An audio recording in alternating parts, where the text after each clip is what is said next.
And part of this idea of using beauty towards freedom is that, you know, one of the things that I've realized is that I've been my most disempowered when I've been in my most negative, cynical space, because it limits your imagination, it limits your flexibility in thinking.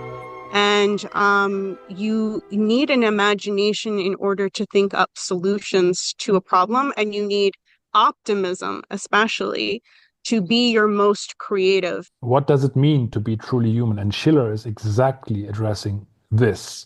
He would be furious about the conclusion of the Frankfurt School, because he said, no, quite on the contrary. It was, what happened was a result of the lack of beauty as a corrective during the preceding ages and the preceding decades before the Second World War.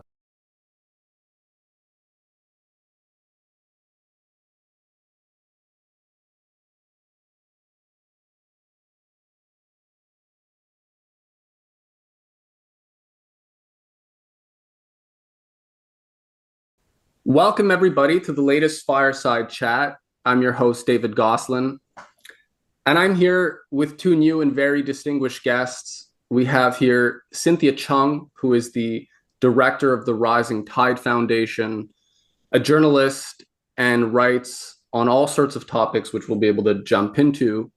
And then we have Dr. Uwe Alschner, who is also a journalist, a consultant, has a background in policy, and even pharma, I think.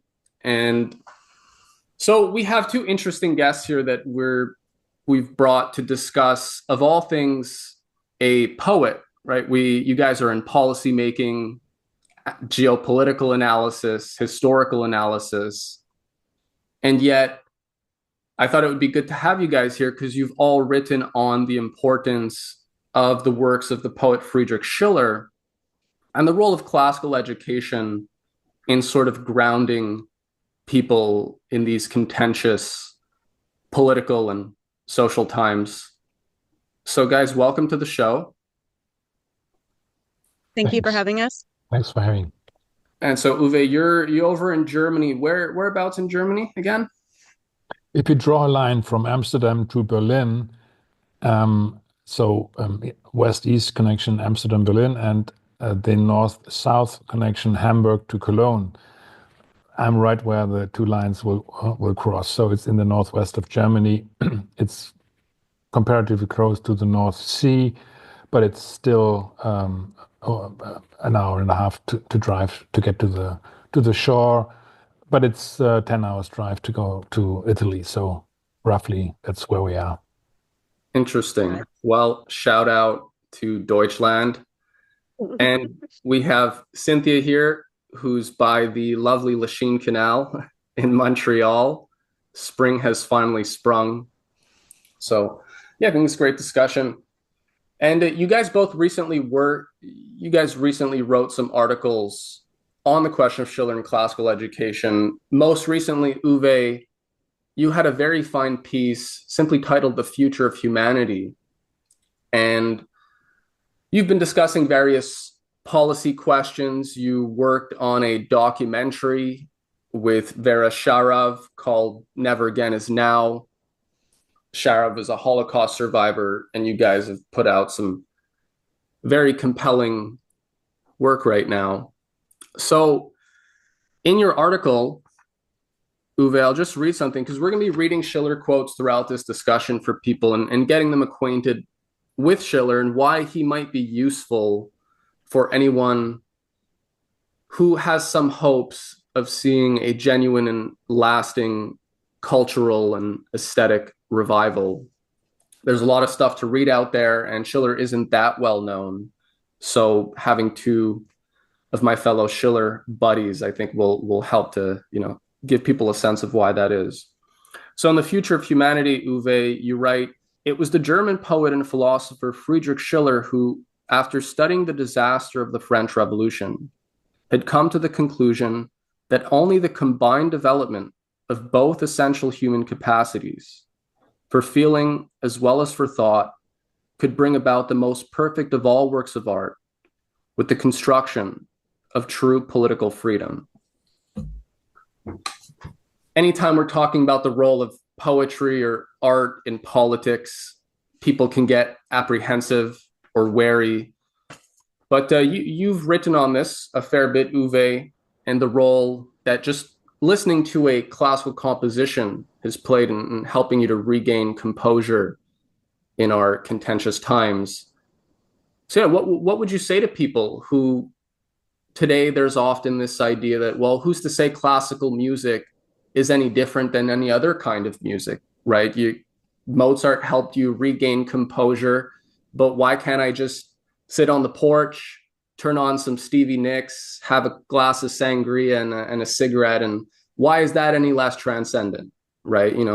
So people are going to say, okay, maybe there's better or worse art, but can you really say that there's something is objectively more beautiful or less beautiful than something else? Like, who's to say classical art is superior or better?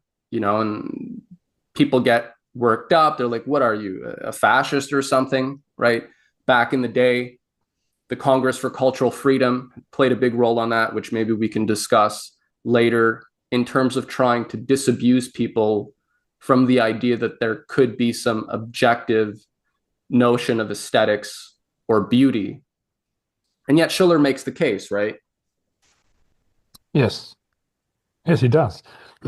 So thanks, David, for inviting me to this wonderful talk, which gives me the opportunity to be in a meeting, in a recording with Cynthia Chung, for the first time, which also connects to my getting to learn about Friedrich Schiller, because that is due to having watched a talk with which Cynthia has given a couple of years back. I think it's 2 or 3 years, about transhumanism, which related to my work, which you mentioned, with Vera Sharaf. I'm not going to go too deep into this, but it is. I have very great sympathy for people who don't know Schiller, because I didn't know Schiller very much. I knew him by name, being German. You have to know Schiller because in every town there is a street named after him. But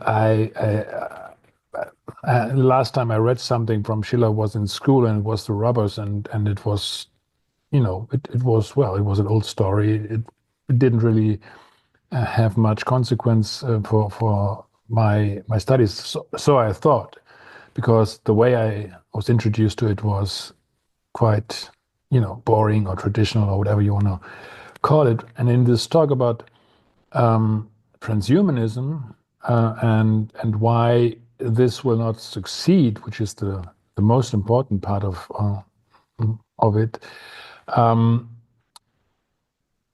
Cynthia ended on a Schiller quote.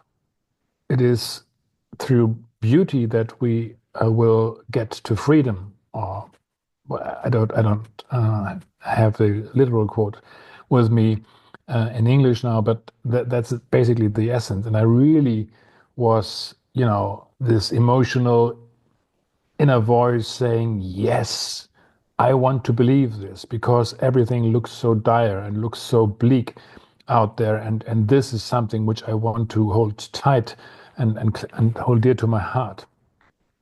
But at the same time, I thought, but then again, I must admit, it's a bit naive, isn't it? I mean, how would this work? How would this work? And then I remember that I made a decision. I made a conscious decision to take up this guy Schiller and look, first of all, where he wrote it. It's in a very, quite a little elaborate piece on the aesthetical education of man, which I really recommend people read, but not to expect to make any sense of it too soon, because it's at least for me it was quite a challenge. But since I made the decision to really understand this, I eventually got a good understanding of what Schiller meant by this, and this is then the connection where I could embrace what my children saw. I've got 3 children with me and my wife, and they've always been saying my work in the political arena, my work as a journalist, trying to expose and and investigate scandals. Of course, the most glaring of which being that what we call COVID, this was something which was very depressing. It was, in fact, the way how I got introduced to Vera Sharaf via this work.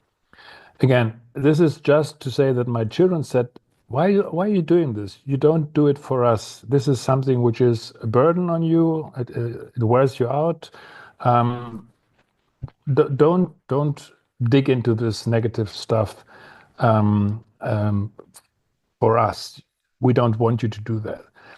And here with Schiller, I had something which was beautiful, and it was even emphasizing the importance of beauty and classical art to get to freedom, which of course is what we all wanted, wasn't it? I mean, we wanted to have our sovereignty, we wanted to have our freedom. But what is exactly freedom? I mean, it's a very well used word, but like with beauty, many people have many definitions of what freedom means. So this was the starting point, and it was, as I said, 2.5, 3 years ago. So I'm newcomer to this party. I cannot say that I was very educated in terms of classical art or even Schiller. But since then, this conscious decision has taken me very far into this. It's been a wonderful journey so far, and I expect it to be a wonderful going forward, because it's really it carries truth, it carries beauty, and that's what one can discover. One last word before I hand over to you, David and Cynthia. Classical art. I also understand why people would have reservations about it. It doesn't really play much role, does it? On the other hand, listening to talks from the Rising Tide Foundation, which I'm really indebted to, educating me a fair bit, I've come to understand that classical doesn't mean old, doesn't mean irrelevant. It just means timeless. It is something which is of timeless essence, which is something which you can understand from reason, and this is something which eventually will define its classic quality, because there's something in it which will last through all the modes and fashions which one has come to experience from art and all this business during my lifetime, at least. Right. And yeah, I think Cynthia, you write on the same thing in terms of the artist's role in creating things that do outlast the modes and fashions of an age. And is that possible? Or is everybody just the product of their age? You write, let's see here. Yeah. Due to all these complications and complexities, it is believed by many that this is actually an impossible task, transcending our age, or not just being a product of our age, that no one can escape being ultimately a product of their time, and thus are subjugated to the prejudices and fallacies of such a time. They conclude that the great writers of the past will always be limited in their use and influence on the present and the future. That's always a big thing, right? And again, you're coming from a policy standpoint as well. Maybe you can say something about how you're thinking about the role of art for something like the Rising Tide Foundation, what the Rising Tide Foundation looks to. But yeah, what do we say to people who ultimately feel like you have to work within your times, but stop there, right? Even if that's true, they don't go further, and to this higher timeless dimension. Mm-hmm. Um, I apologize if at some point it's going to get loud because every now and then there's loud trucks going by, which I should have maybe chose a different location. But thank you as well for having me on, and Uwe, that was a great introduction to the conversation, and always nice to hear your story and where you're coming from, and how quickly you're just absorbing all of this material. But it's very very similar for like the English culture too, for Shakespeare. Like Shakespeare is considered, I would say, standard teaching for all English courses, and yet very many people, even though Shakespeare is, I would say, more well known in terms of like multiple plays he's written, people don't really still understand Shakespeare on a higher level either, or even like how political his plays were in the art that he was doing. And on that note too, even like classical music, Beethoven, Mozart were incredibly political people, and you can say there is politics in art. And part of this idea of using beauty towards freedom is that, one of the things that I've realized is that I've been my most disempowered when I've been in my most negative, cynical space, because it limits your imagination, it limits your flexibility in thinking. And you need an imagination in order to think up solutions to a problem. And you need optimism, especially, to be your most creative in a solution orientation. And also, when you have access to beauty, you are actually also accessing something beautiful inside yourself. So when we have a culture that denies beauty increasingly, like the Frankfurt School, especially played a very large role in this, that ugliness was the real reality, the raw reality after, the atrocities of World War II.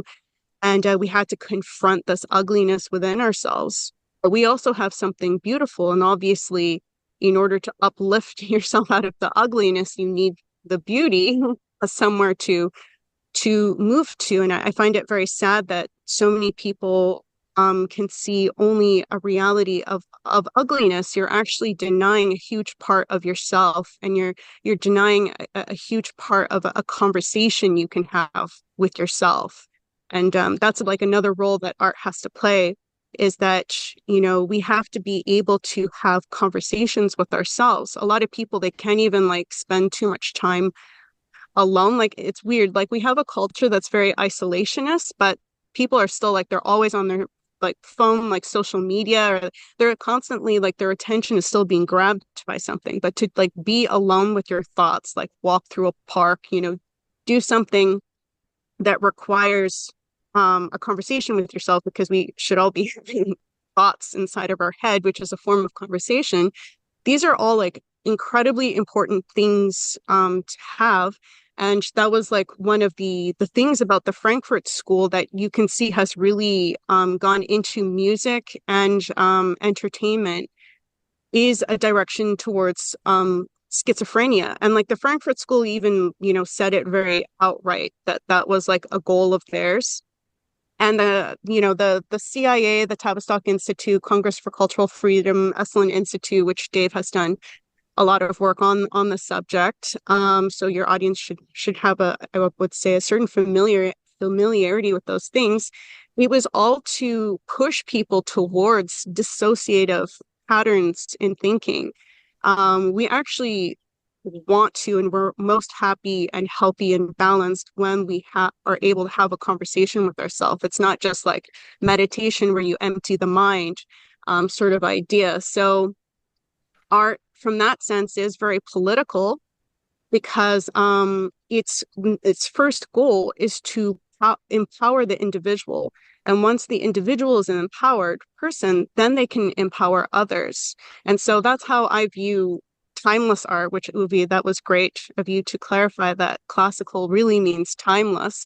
And we're human beings, no matter what age we're born into, we all go through similar struggles, of what you have to overcome spiritually, which is never a journey that really changes all that much. Like there might be different forms of distraction, but even then it is like the same old story. You look at the philosophical dialogues from ancient Greece, and it's the same debates of like what is beauty, what is the point of life? Is it to seek out pleasure, avoid pain? Where we have like the same issues.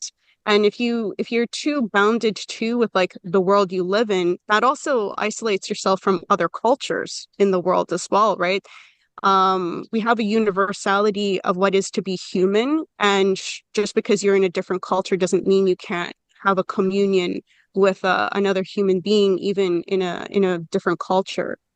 And so that's what Rising Tide tries to do in a nutshell, is to approach these subjects from that standpoint of to empower the individual.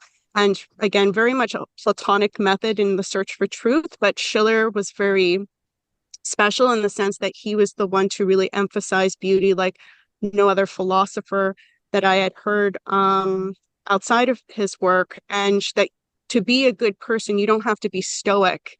And that's what so many people think, you have to be Kantian. And he was like, you can be free and you can will it. It will come to you naturally. And that's when we're, in the best place that we are, is that we naturally will desire what is the best. And it doesn't have to feel like a duty. Right. Yeah. And again, Schiller has so many great quotes on this. So I think we want to give people a sense of that. I'll just read something from Schiller, which you quoted, Uwe. As the mind in the intuition of the beautiful finds itself in a happy medium between law, the rational solution, and necessity, the action taken in survival mode, it is because it divides itself between both, emancipated from the pressure of both. So beauty stands in this intuitive or transcendent middle where necessity and reason naturally unite, right? And it's there to show us that that does happen, whether we choose to embody that or pursue it. Schiller makes the point, remains our choice, right? Everybody has free will, but he's saying that the aesthetic consciousness creates this intuitive state where you actually have an example of the things, reason, these dualities being resolved through beauty. And that's an essential reminder. That's essential to the development of the character, right? And as Schiller says, I know of only one secret to guarding man against depravity, and that is to arm his heart against weakness, right? And how does he do that if he doesn't have any beautiful conceptions or notions? Or inversely, I mean, if ugliness is the main thing that we have to address because there is this ugliness, and the reason that we had things like the Holocaust or all sorts of, the French Revolution is because people were starry-eyed romantics who didn't want to look at the evil, face the evil and ugliness in man. And therefore it's art's job to present that ugliness, to present that evil, supposedly in order to allow people to resolve it. But I think, as you said, Cynthia, if there isn't a higher conception of beauty than just surrounding people with ugliness, they disassociate, right? People check out. We see that all the time. And that's normal, right? It's not because there's something wrong with them. It's because there's something missing in our culture, right? There's something that's not being fed and cultivated in people.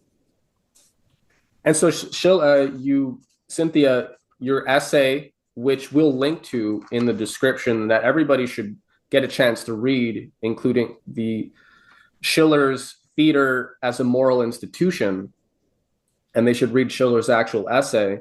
But just a quote from that essay, which you cite: "The stage brings before us a rich array of human woes.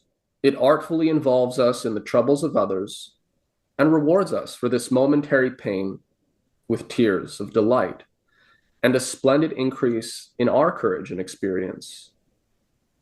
What our soul only senses as distant premonition, we hear audibly and incontrovertibly affirmed by the startled voice of nature. Eternity leaves its dead behind so that they may reveal secrets which the living could never divine. And the cocksure villain is driven from his final ghastly lair, for even graves blurt out their secrets. But not satisfied with merely acquainting us with the fates of mankind, the stage also teaches us to be more just toward the victim of misfortune, and to judge him more leniently, for only once we can plumb the depths of his tormented soul are we entitled to pass judgment on him. Only here, on the stage, do the world's mighty men hear what they never or rarely hear elsewhere: truth. And here they see what they never or rarely see: man. Theater considered as a moral institution." I think that's a beautiful quote that could be unpacked for a while. But yeah, Cynthia, you were citing this in an essay about transhumanism, right? That was your... That one was like just a short write-up, I think, on like what is the role of the artist and like the French Revolution. And I bring up Schiller like super quickly on the Harari presentation on transhumanism that Uwe was talking about. But it's like it's at the very, very end. I don't really go too much into Schiller, but I'm so happy that it was so effective like on Uwe. That makes me feel like really great because what do you say at the end of a presentation on transhumanism? It's something that you have to find within yourself, which it's difficult for people to know what the alternative to the world of like that kind of direction of is constantly trying to dehumanize us. What is a humanized person if you don't have like, even an example that is meaningful that you can relate to. So Schiller, I only mentioned him briefly, and again, really happy that Uwe sought Schiller out because of that. But yeah, did you want to flesh out that beautiful quote though from theater as a moral institution? Yeah, and I think in just in contrast to, what is the view that Schiller's offering here? In contrast to say something like transhumanism, which for people who aren't familiar, just in short, maybe if you want to contrast them.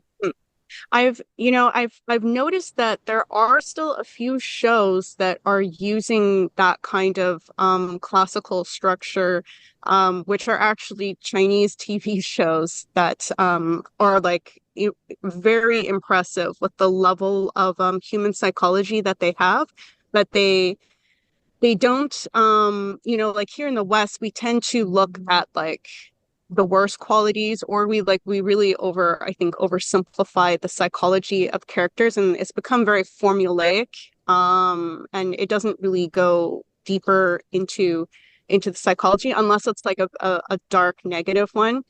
And what I really liked about that quote from Schiller, which is what all the best dramas do. So Schiller wrote these wonderful dramas that were also based on historical situations. Uwe is going to give a class, I think, soon to the Rising Tide on his Queen Elizabeth, I think, piece, right, with Mary of Scots. Are you going to be doing a presentation on that soon, or? I'm going to be talking about the importance of the 1776 humanist idea of happiness and for the situation. I think that there is someone who I'm not sure whether I'm supposed to name it, but Matthew has said that someone else will be just giving a talk a week before me, and maybe that's what you were referring to. I haven't been working too much about Elizabeth and Mary Queen of Scots so far, but it's also a very fascinating period in history. Okay, my bad. But Uwe did do a really nice class on Leibniz not that long ago to Rising Tide as well. But yeah, he's done really good dramas. Verdi has done operas off of his dramas, Right. and what you really see is like Schiller is showing it's not like an oversimplification, but at the same time, like it's like if we were to not only speak our thoughts out loud that we would normally have as thoughts inside in a good drama, but that we would also be kind of like more in tune and aware of the thoughts that were going on inside your head that are now being spoken out loud. So, you'll have like in this case, this is a Shakespeare example, but an Iago type character, right, who's speaking these really ugly monologues out loud. And some of these characters will even sometimes think about like my soul might be damned, but what of it sort of thing, because there's this kind of dilemma. If these kinds of characters were able to have like more of a communication even within their own minds and have more of a self-awareness. Sometimes characters do, but what that does is it teaches the audience about thoughts that are going on inside their own heads, like what is shaping certain currents, like what makes a person go towards villainous acts, what makes a person who has like the makings of a hero or something of like a very big status, what makes them fail ultimately through certain forms of corruption or just like being played by others. So these are all like really useful lessons, even for the average person, but especially if you want to be going into a sort of political arena, which again is not just for like politicians. People I think really have a narrow idea of what politics is today, that it's only politicians who really need to know about politics.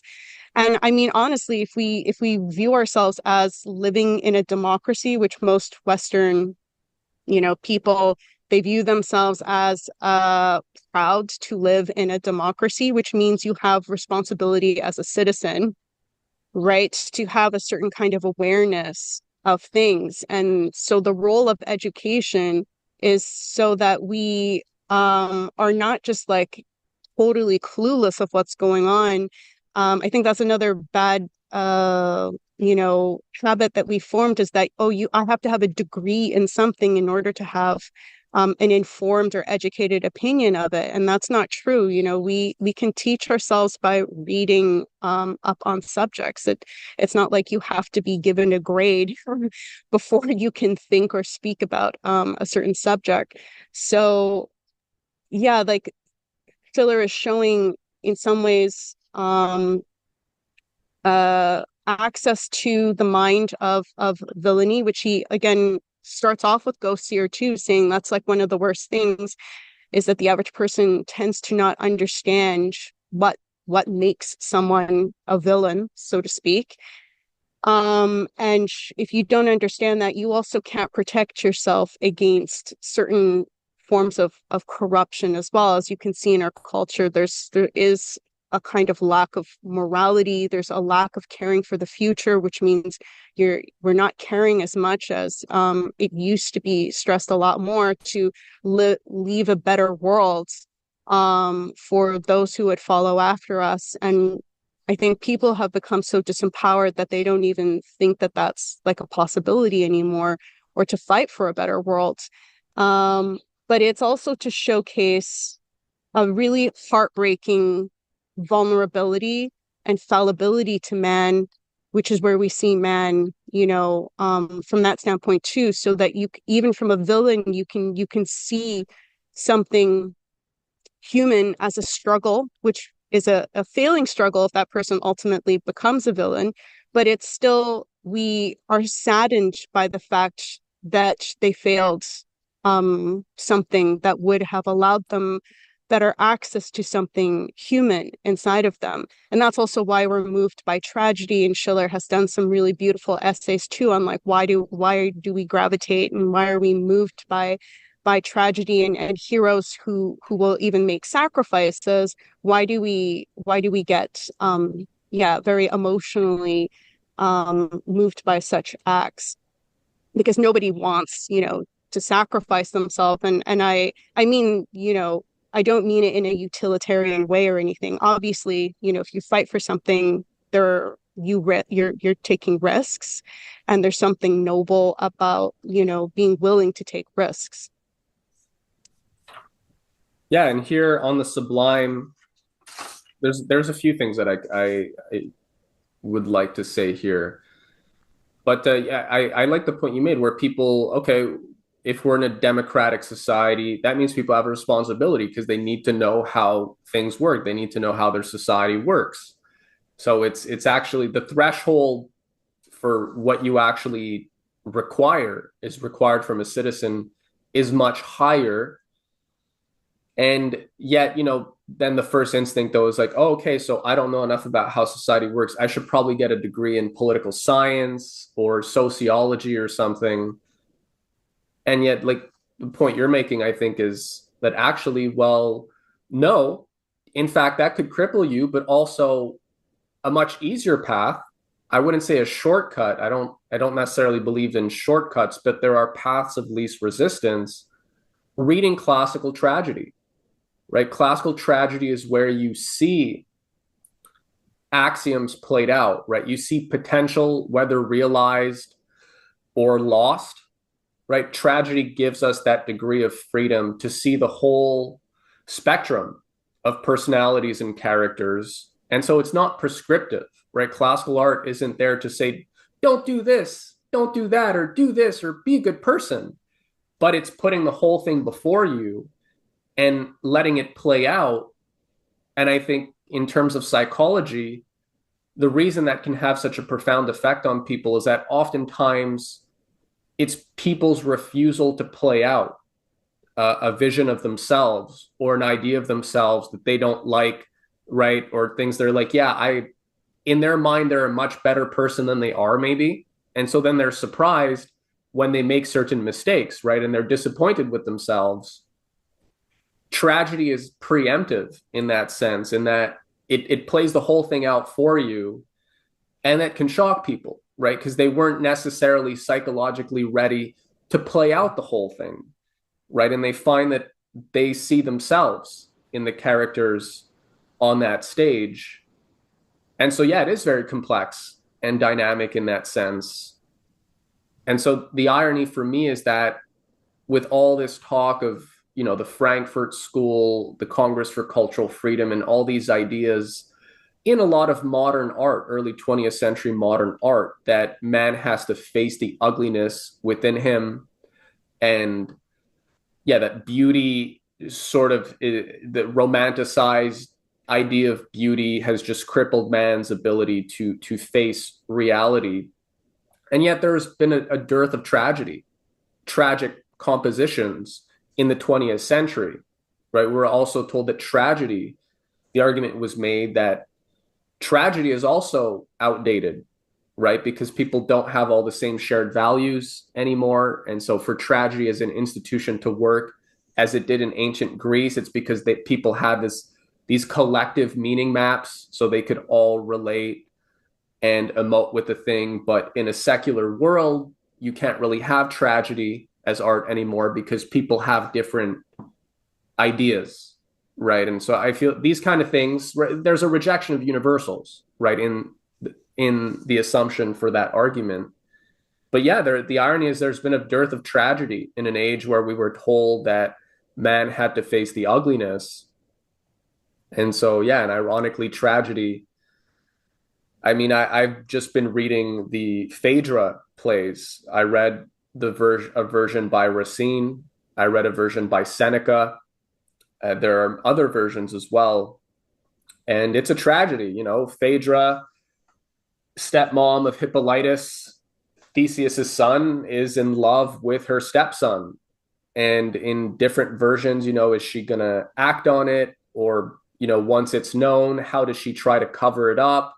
Is she fully in control? Is she ashamed, or is she a full hog villain that does everything to hide her, you know, unapologetic acts? They're serious and ugly and you know, intense scenarios. And yet what comes across, right, the takeaway that people get is not, oh, you know, maybe my stepmom, you know, isn't that bad looking after all, or something. You know, that's not what they get. If it's done right. So yeah, tragedy has this ironic power. And I just find it funny that there's a lack of tragedy in a world where people are constantly confronted with the evils and ugliness of man. So let me just point out to you that one reason why I really was so excited about reading Schiller, what he had to say, was because apart from being a political animal, having worked inside politics, I've also started working as a coach in 2010 around, I think it was, because of the destructive nature of politics, and I wanted to do something constructive, and so values and purpose was the thing I'd worked about, and I did some not some work, I did a lot of work in this field, and my coaching handle, so to speak, has been, let me just show you here briefly. You see here, it's the German version, ganz Menschsein, but in English, it would be translated as being wholly, truly human, or yeah, something of this kind.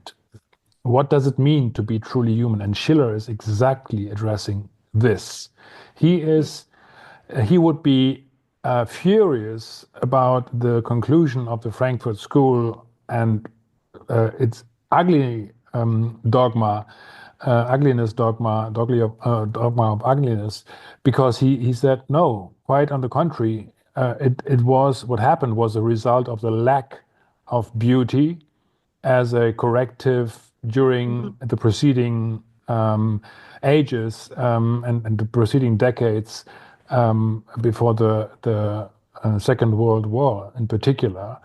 And that's because humans, if they are deprived of beauty, they will tend to become either barbarian, so that is cold-blooded, rational fascists, or they would become wild savages, being just driven by pure sentiment, hysteria, and stuff. And beauty is the quality which is able, in a unique way, to act on both of these essential human features. So our sensuousness and our rationality are gifts which we have been given. But we have to develop our humanity, which everyone will understand when they look at a baby. A baby is not able to live on its own. It has to be taken care of. It has to be cared for. And a baby is beautiful. Every baby is beautiful. Why is this? So Schiller is talking about beauty as something which has to be understood from a reason, a perspective of reason. And when you look at a baby, it is only reason which will lead you to the conclusion that a baby is beautiful and why it is beautiful. It can be, wrinkles and all of this, but it's still beautiful. Why? It is the next phase of life, as seen from a perspective of an adult, right?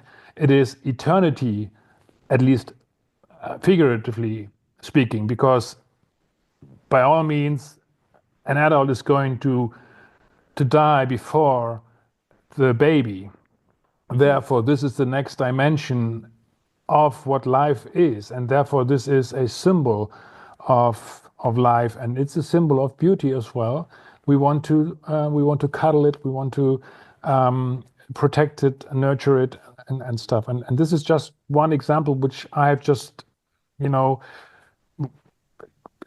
taken randomly from the top of my head to illustrate this, what Schiller is trying to do, to say we humans, we have a need, an urgent need for beauty as something which is going to ennoble our soul, our character, and will bring about a condition in which we can fulfill our divine potential, which he's also talking about. So people have been discussing about Schiller being an atheist. No, he's not an atheist.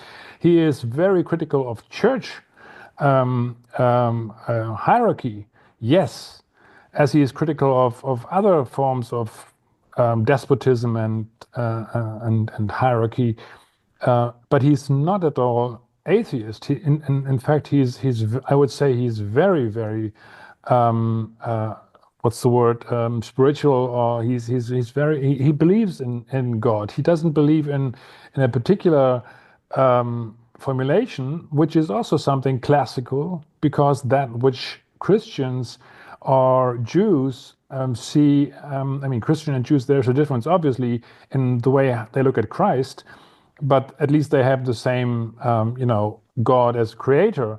But then look at China, where there is a different way of looking at things. And I'm talking, I'm way out of my depth here, and so I don't want to risk being an embarrassment to this discussion. But this is something which Schiller has in his work all along, to say there is an essential divinity within each human being, a potential, and we are called to develop this, fulfill it, and we can only do so by art, by classical art, by beauty.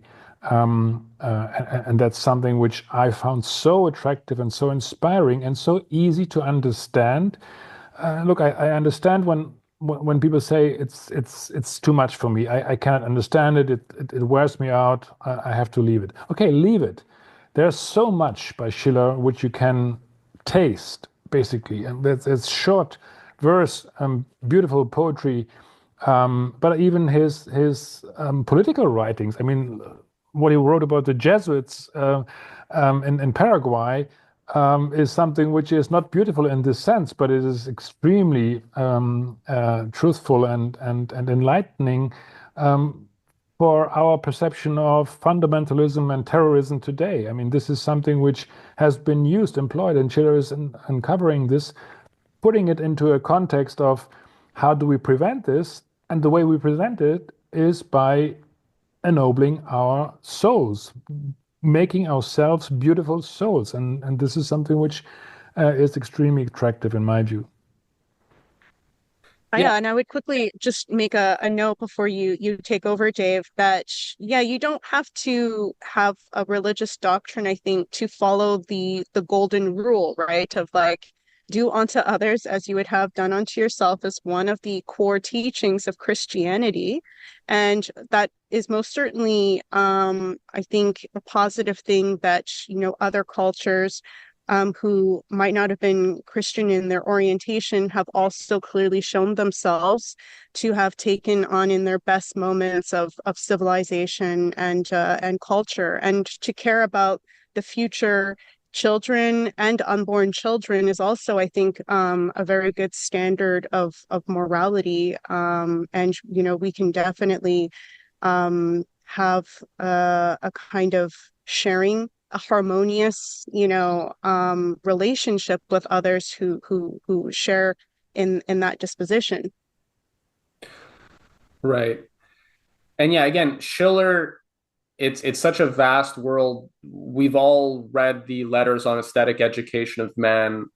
which is where a lot of these ideas are elaborated in great detail. I recommend it to everyone.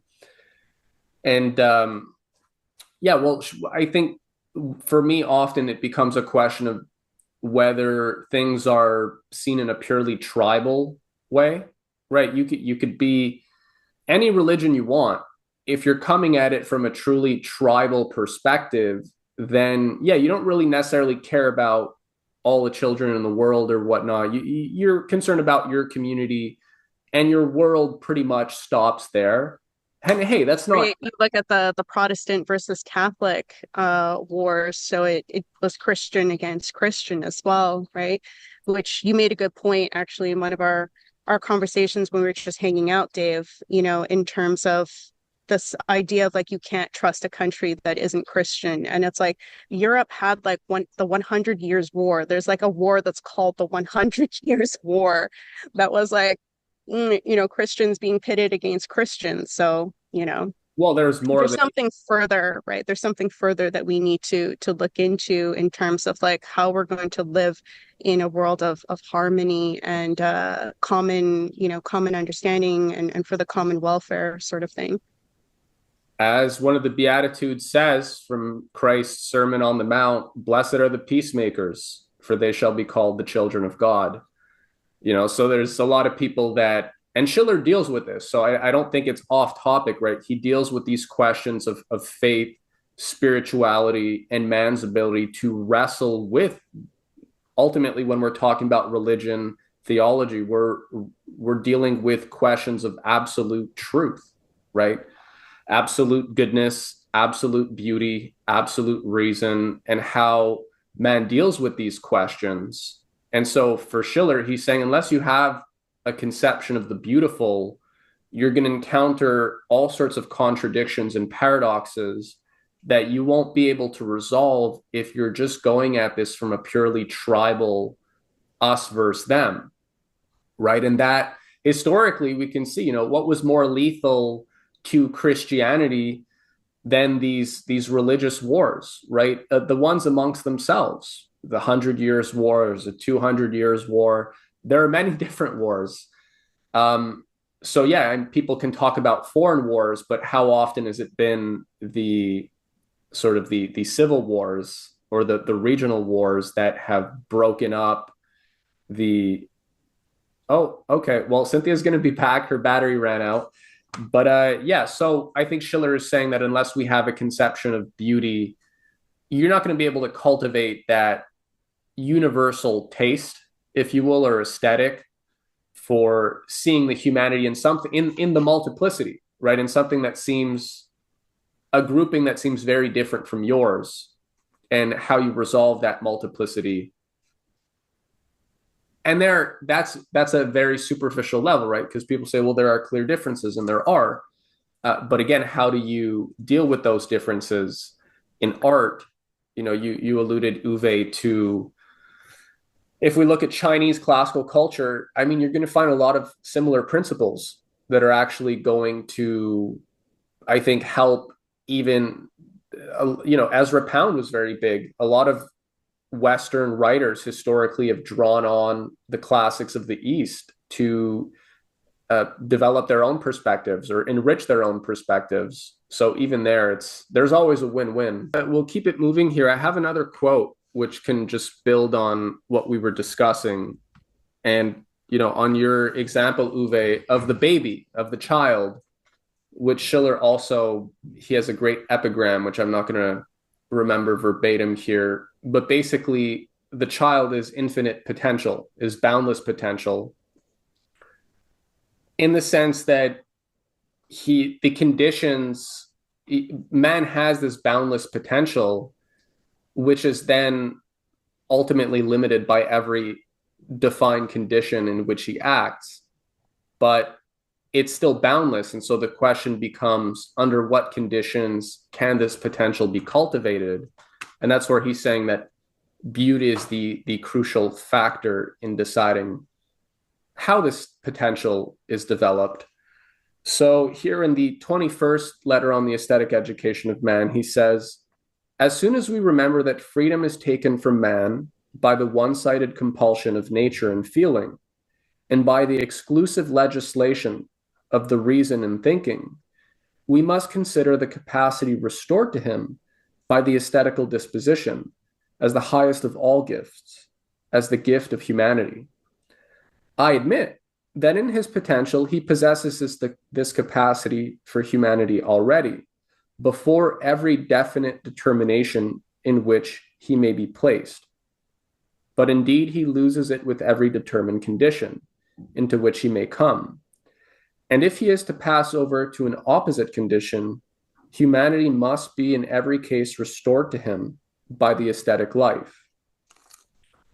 It is therefore not only a poetical license, but also philosophically correct when beauty is named our second creatoress. For even though she only makes it possible for us to attain and realize humanity, leaving this to our free will, she thus has this in common with our original creatoress, nature, which has imparted to us nothing further than the potential for humanity, but leaves to our own determination of will the degree to which we make use of it. 21st letter on the aesthetic education of man. So here, as a metaphysical truth, Schiller is recognizing there's this objective potential in man, but then how do you objectively develop that depends on subjective conditions. And so how do you foster that? Well, again, as we said before, Schiller writes, as the mind in the intuition of the beautiful finds itself in a happy medium between law, the rational solution, and necessity, the action taken in survival mode, it is, because it divides itself between both, emancipated from the pressure of both. So yeah, in beauty, this duality between freedom and necessity is resolved. They coincide. And one of my favorite quotes from Schiller, which captures this, he writes, "But in a beautiful life, as in a painting by Titian, all of those cutting border lines have vanished, and yet the whole form issues forth the more true, vital, and harmonious." That's on Grace and Dignity. All those cutting border lines have vanished in a beautiful painting, as in a beautiful life. So yeah, I think that's very profound and useful, that beauty has this power to remind and restore, right, Uwe, at the beginning in your article and what we touched on, listening to a classical composition helped you to regain your composure. And yeah, it seems very paradoxical until we get into how beauty actually works on man. One of the lines I've had bouncing around in my head is that the savageness of man can never be, without beauty, the savageness of man can never be tamed. But with beauty, all of a sudden you have a potential to correct all sorts of things, right? I mean, basically what we're talking about is happiness, isn't it? Which is a very, very interesting term. It's a very interesting concept, which of course was critical for the project to build a republic, a true republic, because a republic, if it is a true republic, is dedicated to making sure the conditions for the happiness of its citizens. And happiness in this way has to be understood as not just fun or party or whatever and easygoing, but happiness is, in my view at least, and I think Schiller saw it the same, like Gottfried Leibniz indeed always saw it to be the quest to fulfill your potential in a devout, humble way as a contribution to life, to the continuation, to the eternity of life.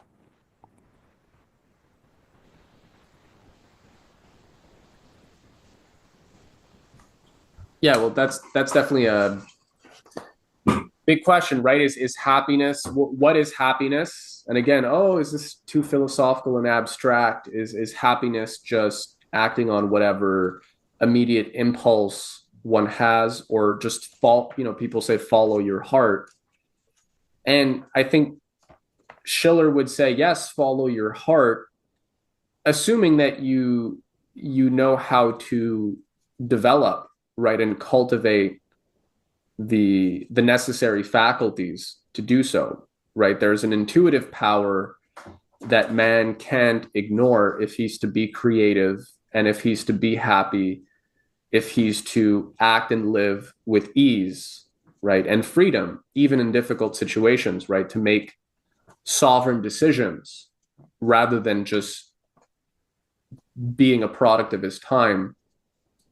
But yeah, the freedom that we're talking about, the aesthetic freedom, presupposes man's capacity for development, and that there's no just freedom without development or cultivation, but that this cultivation and development is natural, right? It's what makes people happy when they feel that they're developing their potential.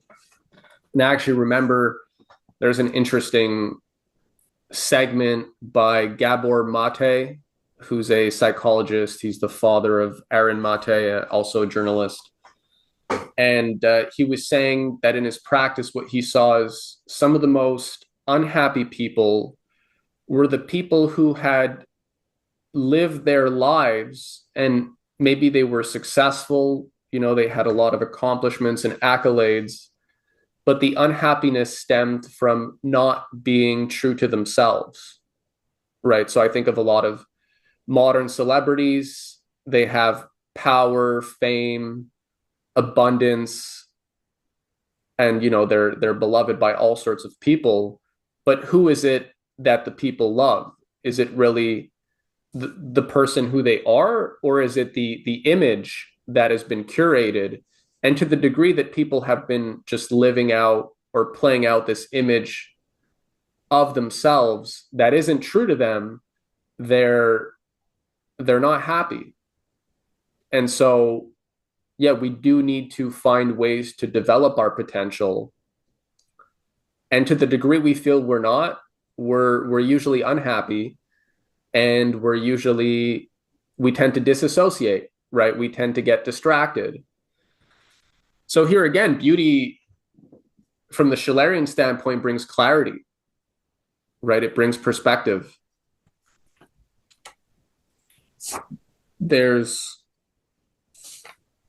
I'll read one quote and then let you guys respond, which you cite this in your essay on the future of humanity, Uwe. It's from Schiller's On the Sublime. All other things must. Man is the being who wills. For everything, the proverb says, there is a remedy, but not for death. But this single exception, if it actually is one in the strictest sense, would annul the whole notion of man. By no means can he be the being which wills, if there is even but a single case where he absolutely must what he does not will. His boasted freedom is absolutely nothing if he is bound even in a single point. Culture shall set man free and help him to fulfill his entire notion. It will make him capable, therefore, of asserting his will. For man is the being who wills. So even here now, Schiller's adding this dimension of will, right? He's qualifying this question of beauty with the question of will, which is interesting, right? What happens if you take will away? Do you really have beauty? Do you have aesthetic freedom if man isn't choosing? And arguably, at this level, going back to our opening theme about transhumanism, I think that would be on the highest aesthetic level. The refutation of transhumanism would be that it reduces man to man is basically the sum, the whole is the sum of all parts. So man is just an aggregate of different chemicals, of different impulses, a bundle of perceptions, right? And what the transhumanist world comptroller believes he can do is optimize all the chemicals, all the forces, all the chemistry in man such that he is the highest performing or best possible combination of materials.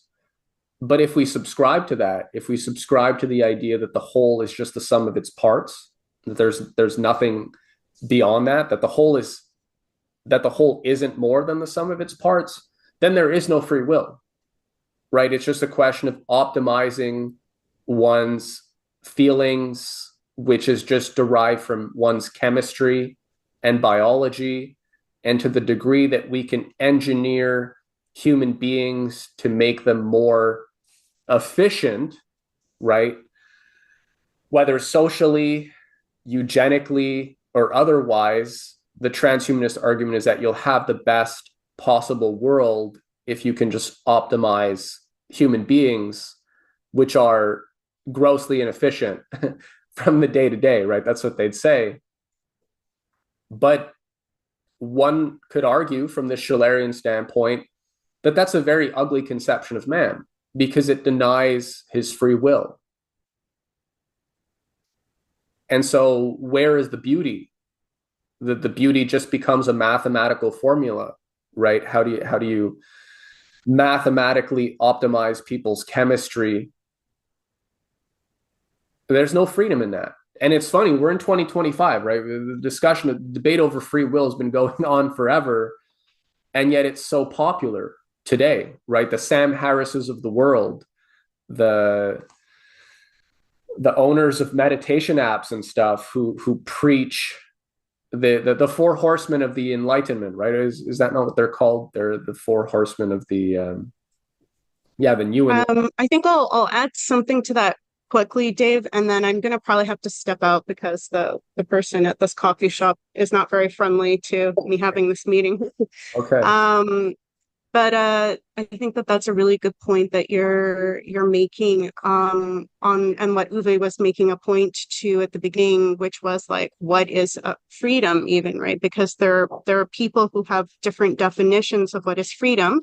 I would say like one of the most common definitions is that you should be able to do whatever you want as long as it's technically not, harmful to someone else. Although again, how we measure even harm is another thing that can be debated. And again, this is something that like had really come up during Plato's speeches as well. On the Gorgias, I think there's like a really good example, and Schiller most definitely also I think was a fan of Plato. But this idea of like, Plato was making the point of a vessel that was like full of holes, and someone who is just fulfilling physical desire, it's likened to you being obsessed with wanting to just fill a vessel that will have everything that you're filling. You go to like some stream to fill up this vessel. It will constantly, slowly leak out. And everything that you're going about in terms of like the purpose to your life and everything is now about filling this vessel. Can you hear me okay? Yeah? Okay. And so when you think about it from that standpoint, is that really to be free? Because it sounds a little bit like you're chained to fulfilling desires that are ultimately fleeting. Versus, is there something that we can fill ourselves with that is much more stable, much more fulfilling, and can actually free us up to do things otherwise? And I think that sort of freedom is the freedom I'm most certainly happiest with, is a freedom that also has a sense of responsibility that comes with it. Because obviously, if we're living in a world where everyone's just living for themselves, it's not going to be a very great world that we're living in. Versus if we live for common beneficial tasks, which I think we're most happy with. People tend to, want a community. They seek out a healthy community. That's like very popular nowadays as well for people who want to reject, the transhumanist or overly technocratic or whatnot. They feel that there is something that's being lost about a kind of human dialogue. But the higher freedom is this idea of how you yourself can play a role in the benefit of others, but also being able to situate yourself not only in the present but in the future, in your future, to have a dialogue with your future self, to have a dialogue with the future possibilities of what lays before us in terms of possibilities. And that's what the greatest minds do. And that's why we continue to read them, because they were able to influence things that rippled throughout time. And I think that that's obviously a very powerful form of freedom, freedom in action, and to just live moment to moment, which is something that has been taught. It's a popular teaching, is actually really restricting from that standpoint, and ultimately does not free you to higher tasks. Freedom should be that you should feel that you can accomplish great things. That should be part of an idea of freedom. It should be to just, live without hardship or live without being challenged. So I think, again, that Schiller offers such a beautiful concept of a form of empowerment that actually comes very easily to us when we have access to optimism through beauty, which is also, beauty in truth, beauty in ideas that we can shape ourselves. Hopefully that wasn't too much of a rant. No, I think that's useful. And just there are different people often think of freedom as license, right? If we think of the more Benthamite or Enlightenment ideas on freedom, or romantic ideas on freedom, right? One is just sort of following your heart, following your immediate impulse, do as thou wilt. And the other Enlightenment idea is more of a rationalistic, logical one, where basically you're supposed to just follow a logical, deductive line of thinking, and whatever is concluded there is pretty much what the right thing is. And so you're supposed to just follow that rationalistic line of thinking, regardless of what your emotions or your heart says. So both are dangerous, right? Because one assumes that man is supposed to just do his duty no matter what. But we know that when man is faced with serious challenges or doubts, he'll tend to go with what's in his heart, right? So the question is, what's in people's hearts? Because even if you can rely on rationality 80% of the time, often it's those decisive moments where there needs to be a special kind of fortitude or insight or vision that will allow you to leap over the chasm before you.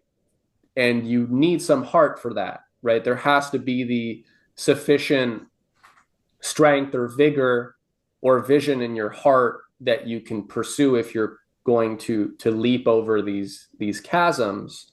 So that's also a question of freedom. Do you have the freedom to do that? Do you have the freedom to be in a dialogue with, as Cynthia said, your future self, the future of humanity?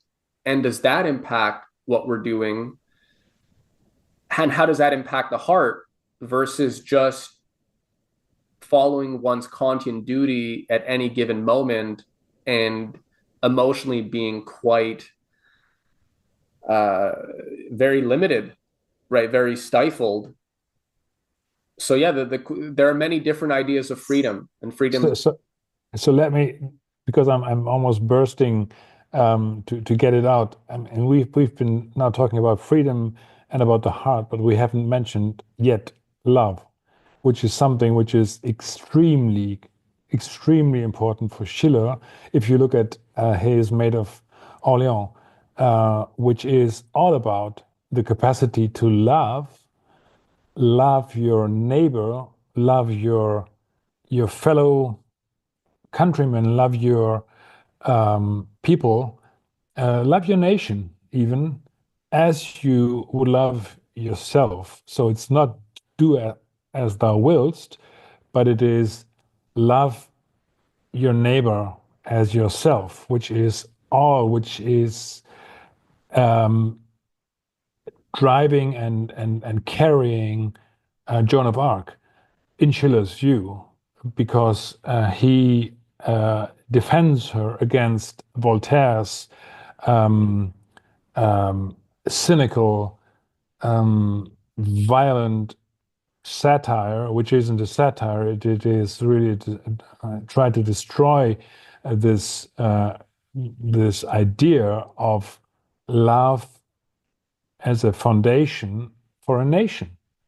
Um, and this is something which is extremely important for Schiller in terms of it being something which, like beauty, reconciles two natures.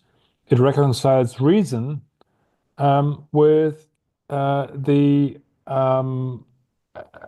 with the natural survival mode egotism, and therefore this form of love, which Joan of Arc personifies in this play, which is one of the most important plays which Schiller wrote and thought about a lot, is something which plays into a definition of freedom in a comprehensive way, I would say. Oh, you're muted. That was a really beautiful point, Uwe, and I'm really sorry, guys, that I have to drop off earlier than expected. But next time I will have a battery charger that will allow for a longer discussion. We should definitely do this again because, like you said, you can. There's no limit to how much we could talk about with Schiller. Maybe even talk about a few key pieces and maybe talk about those more in detail. Yes, and we could keep going for a while, but yeah, we can end it here. And what I'm going to do, and this is magic of television,